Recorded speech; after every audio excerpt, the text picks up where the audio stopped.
I have these two stones.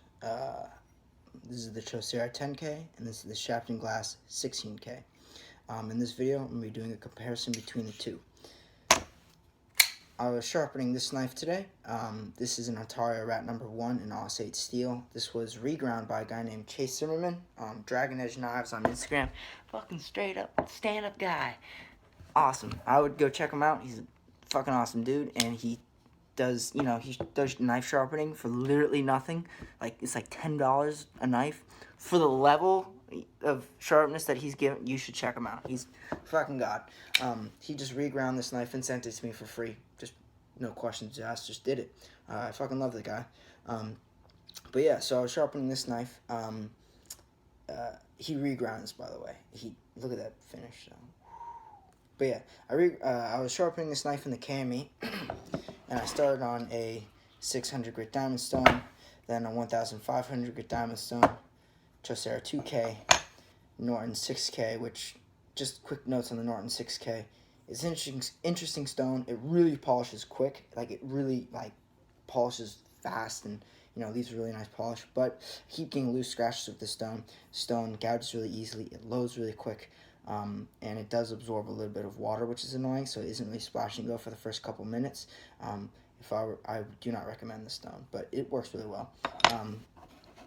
And then I went to the Chosera 10K, then this Shapton Glass 16K, and I noticed two interesting things.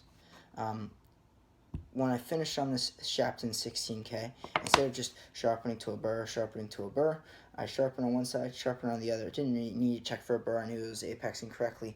And then I did edge-leading stroke, switch side, edge-leading stroke, just finishing passes. And I did that for 5 to 10 passes on each side. The edge that resulted was so sharp, I could take a human hair and just hang it and just move across and slice it in half. Just cut on contact. This is a level of sharpness that you get on straight razors. This is a level of sharpness that most edges, most people, most of my edges at least, off strops that are finished edges don't get this sharp. And this was off the stone, no strops. So this was interesting. This was a really high level of sharpness. And if you've ever seen the website called Science of Sharp, it's a blog. It's a really interesting thing. You should check it out. Sit down, spend some time, and really take a deep dive and look at that website, because that thing is that's the Bible of Sharp. It's awesome. He takes SEM pictures of edges, different sharpening protocols, honing, abrasives, slurries. Thing's awesome. This thing, blessing from the heavens or whatever. All right, so that you should check it out. But there's an article called Honing Progression, where he went through a honing progression on a straight razor, and he finished on a Shapton 16K glass stone, no strops, and the edge was 0.1 microns in diameter at the very apex. And 0.1 microns that's the highest level. That's the highest I've ever heard of. Some people claim there's a 0.05 micron apex. I don't know. I've never seen it, but yeah, that is the sharpest edge. Period. That is high level of sharpness to the max. And he got that off this 16K stone, no strops. There looks like there was still a bit of deformed metal on the apex, referring to a micro burr or a secondary burr, but that burr would be 0.1, literally 0.1 microns in diameter. So it's really fucking small. So maybe, I don't know, there's enough testing for me to know what that is, but it didn't look like the edge was finished. Still had a very, very, very, very, very thin apex. And so I was wondering, off this sharpening, did I get the same thing? He finished edge leading, I finished edge leading. I was wondering if I had this 0.1 micron apex. So basically, after the sharpening progression, I was left with 3 questions. First off, what stone leaves a better polish? Because I started to see better polish off this 10K after the 16K. So which stone leaves a better polish? First off. Second of all, first off, I apologize. I got literally fucking illegible handwriting. I'm not even shitting you. It's so bad. So I apologize in advance. You're more likely to get autism from reading my handwriting than getting vaccinated. So yeah. But first off, I wanted to know which stone leaves a better polish. Second of all, which stone leaves a better edge? I got a really sharp edge off this stone, 16K. Wondering if I would get the same off the 10K. So which stone leaves a better edge? And lastly, I'd reached literally such a high level of sharpness off the stones that I was wondering, what does stropping do? So, to begin our question, polish. Answer is 10K, maybe.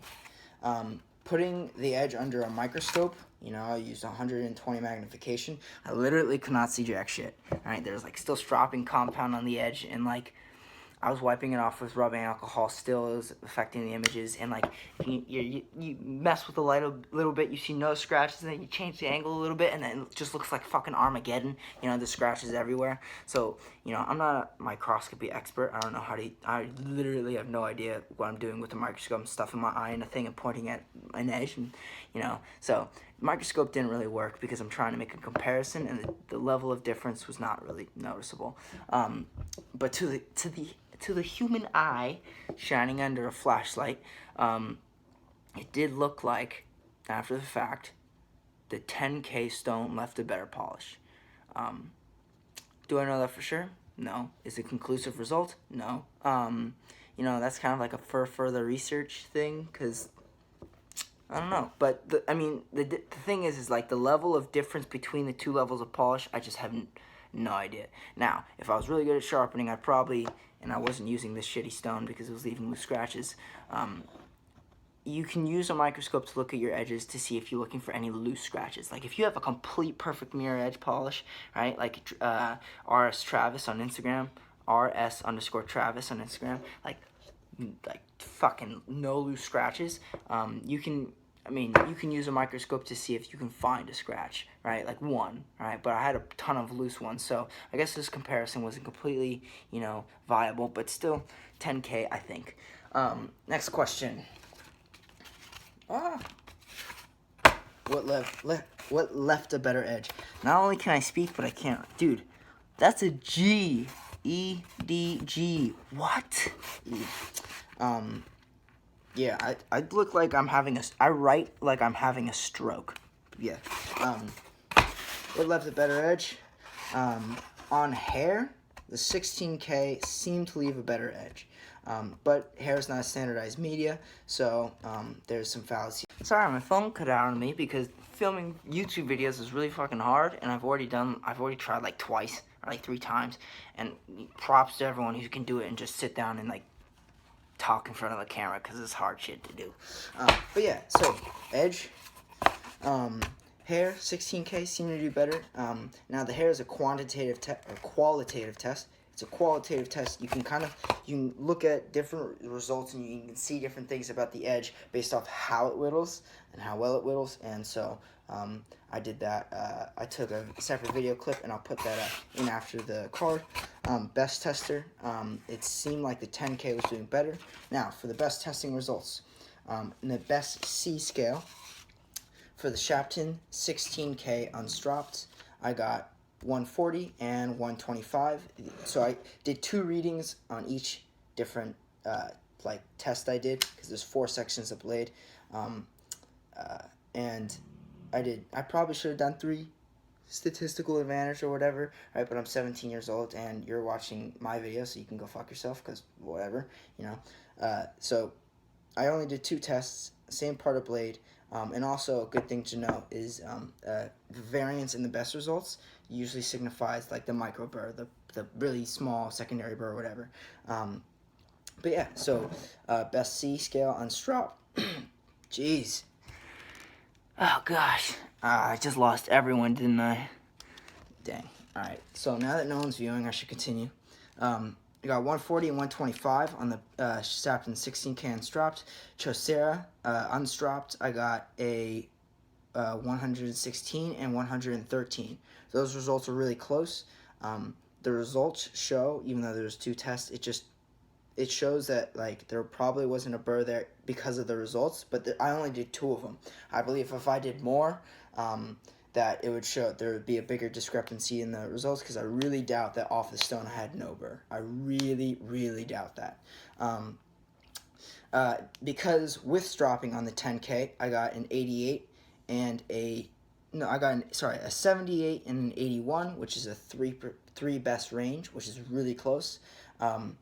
so that's the Chosera 10K with Strops, and then the Shapton 16K with Strops was 88 and then 88. So exactly, like they're exact same results between the two tests. So basically, the conclusions of the best results tester was, first off, yes, based off the results that I got, the Chosera did do better in all regards. I think this was partly because of a limited testing runs, like I should have done more tests on each part of the blade, and also because the difference between the Chosera 10K and the Shapton Glass 16K was here and here.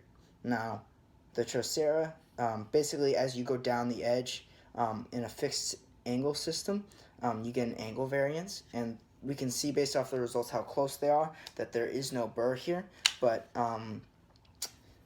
so I think this change in sharpness doesn't have to do with refinement or anything, but I think it has to do with edge angle. I don't know what stone would do better with the strop. Now, what strop did I do? I only did one strop. It was a 0.5 micron strop using cheap Chinese polishing compound called THK diamond compound, and I was using it on a type of painter's tape called frog tape or yellow frog tape. It's the yellow brand. It's like the yellow type of frog tape. I got the idea. The stropping setup is from RS Travis. Again, on Instagram, RS_Travis. Awesome, dude. Yeah, but yeah, those results. It's very affordable. You know, you have unlimited strops, and you get some ridiculous fucking edges. But yeah, so definitely awesome. But yeah, so with strops, the results did much better. But regardless, for Bess, I think the 10K maybe. But it's still a very limited test. And lastly, on the Rizla paper, it's a type of cigarette paper. I really like the test because it's a standardized media, and you can compare with other testers, in all the way to different countries. But basically, you hold the paper so it's horizontally. You have a gum section. You have a gummed part of the edge of the paper. You use the ungummed part. They have the corners of the top of the paper. You hold the paper, and you try and push cut without any slice at all. Just push cut straight down. And using the Rizla paper, you can see if an edge still has a burr on it, the faintest, smallest micro burr. So that's what I really like about that test. Also, it's a qualitative test where you have to see basically what's going on. Based off how you see it, you can see if the technique was done right. So I'll pull another clip after this. But basically for the Rizla paper, though the Chosera and the 16K did not pass the test without stropping, which signifies that there's probably a burr on both edges, like I suspected, with the best results. With the Rizla paper with stropping, the 16K did much better. Now, it's on the sweep of the blade. It may be that whenever I was trying to push cut down, I was slicing because the blade isn't flat or whatever. I don't know. There's discrepancies in the test. There's limitations regardless. But as a result, what left a better edge? 16K maybe. But, and this is a huge part, the biggest difference was stropping. So, does stropping help? Yes. Stropping helped a lot. Stropping in each of the tests, I don't know if it really increased the edge finish that much, but it definitely increased sharpness. And based off other research that I've done and other testing that I've done, if the edge reaches a certain point where it's just blowing through hairs like the edge did off the strop, if it's just cutting through the Rizla paper so easily like it did, and it has gained consistent results on the best tester, you're reaching that kind of A-class type edge. You're reaching an edge where it's, it's, I believe, based off what I've read in the literature that I've gone through, that it has been fully deburred, and that's the type of edge that leads to edge longevity. You see this? So I'm going to do Shapton 16K first. Split the hair. Split the hair again. Chosera 10K, no strops.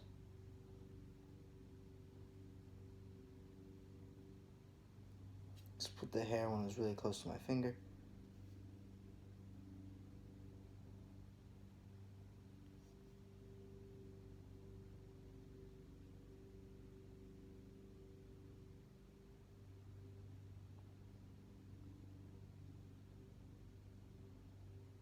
So under this loop, I have this little hair here.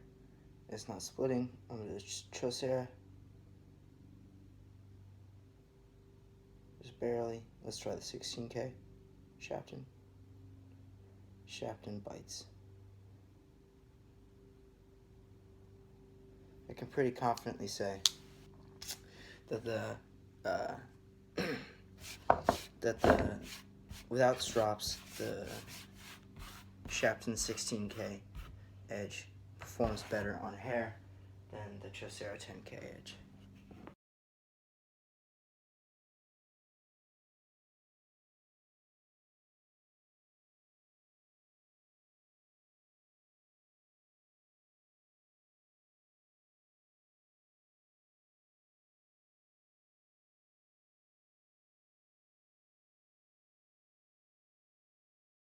Our next and final test, we have the green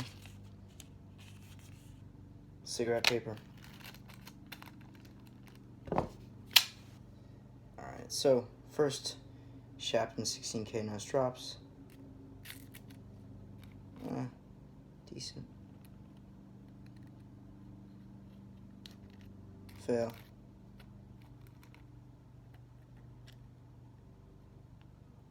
Fail. Shapton Chosera 10K. Fail. Fail. Pass. Chosera 10K with strops. Decent pass. Really good. I may have nicked the paper though with a slice.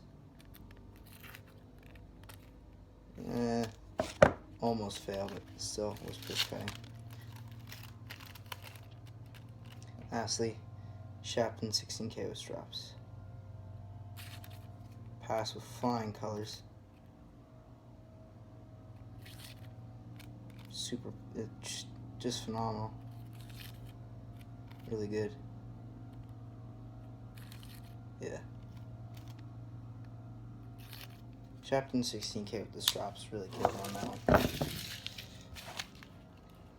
So overall, the biggest lesson that we can learn here, first off, is stropping matters. Difference between 10K and 16K, stropping definitely matters. Now, a little bit of a discrepancy. A little bit of a note here, right? Sharpening your technique matters way more. Now you're gonna be like, let me close out of the video, just do something else, because you're gonna hear the same old rant, right? It's like your parents sitting you down and just telling you the same shit over and over and over again, right? Alright, well, Big Brown Bear is your big daddy, and he's telling you shit, and you should listen, right? Technique matters more, alright? Just the fucking deal, right? I will get a better edge than you probably off this stone, no strops, than you will get with strops if I have better technique. You can have whatever stones you want, whatever setup you want. KME is not idiot-proof. It takes one variable out, but you need to know what you're doing, right? You need to be able to... having an understanding of sharpness lets you troubleshoot, lets you play around with edges, and it lets you get a really sharp edge, and that's what you get with time and experience. So the difference between the 10K and a 16K is not something you're going to see. The difference between two knives based off their heat treat and real use is probably not something you're going to see. In a testing environment, maybe you'll see something, and in that environment, you still have limitations. So that's important to note. But yeah, overall, I think this is an interesting thing. I'll try and carry this knife, and we'll see how the edge performs. So, dang, that was a marathon, wasn't it? Dang, I did it. I finished it.